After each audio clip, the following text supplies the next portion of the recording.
If I asked you to guess the absolute healthiest food on planet Earth, what would you say? A leafy green?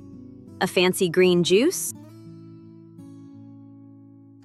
What if I told you the true answer is a food that actually trains your immune system, builds your gut microbiome, and adapts to exactly what your body needs? Today, we are talking about why human breast milk is the ultimate superfood, and more importantly, the absolute closest equivalent you can feed your family as they get older. Before we dive into the fascinating research, a quick reminder: I am not a medical professional.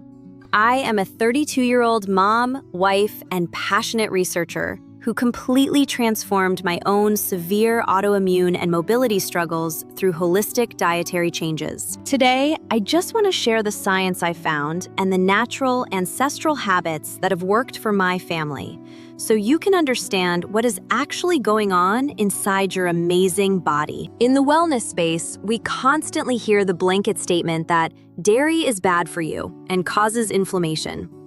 And if we are talking about heavily processed, pasteurized milk from a factory farm, that is largely true, because pasteurization heats the milk and kills the beneficial enzymes and immune factors. But ancient cultures didn't drink dead milk. They drank living, fermented dairy for thousands of years. The research suggests that fermenting dairy completely changes its biological structure, turning it into the closest healing food that adults and older children have to breast milk. Here is what the clinical data shows.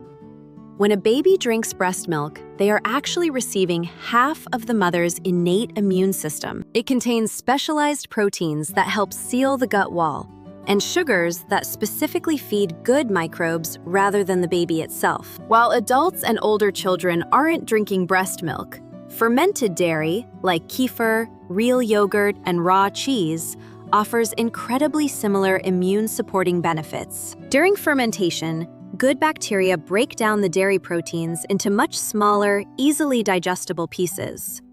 These microbes literally act like tiny factories, eating up the lactose that upsets so many people's stomachs, meaning many adults who think they are lactose intolerant can actually handle fermented dairy beautifully. Even more amazingly, these microbes produce brand new nutrients that weren't there originally, like vitamin K2. Vitamin K2 is vital because it safely pushes calcium into your bones and teeth instead of letting it build up dangerously in your joints and soft tissues. Fermented dairy has even been shown to increase specific immune cells called T-reg cells, which help prevent the body from having severe allergic overreactions. To naturally support my family's microbiome and immune system, we skip the standard pasteurized milk and focus heavily on fermented, living dairy. Here is exactly what we incorporate. We drink Kefir. This is a fantastic, drinkable fermented milk packed with probiotics that help recede the gut. We look for raw milk cheeses. Because the pasteurization process destroys so much of the good stuff, we look for raw milk cheeses that retain their natural healing enzymes. We use full-fat cultured yogurt. I avoid the heavily sweetened, ultra-processed yogurts and opt for plain, full-fat Bulgarian versions to get those amazing immune-modulating benefits. If you want to see exactly how I fit these ancestral foods and holistic habits into a busy family schedule, I put my personal daily wellness routine for moms into a free, printable checklist. You can find the link down below in the description to download it, print it out, and stick it right on your fridge. Since building a healthy immune system relies so heavily on the health of your digestive tract, you might be wondering what actually causes gut inflammation in the first place, especially if you struggle with issues like acid reflux or heartburn. I share all my research in this video right here. Check it out.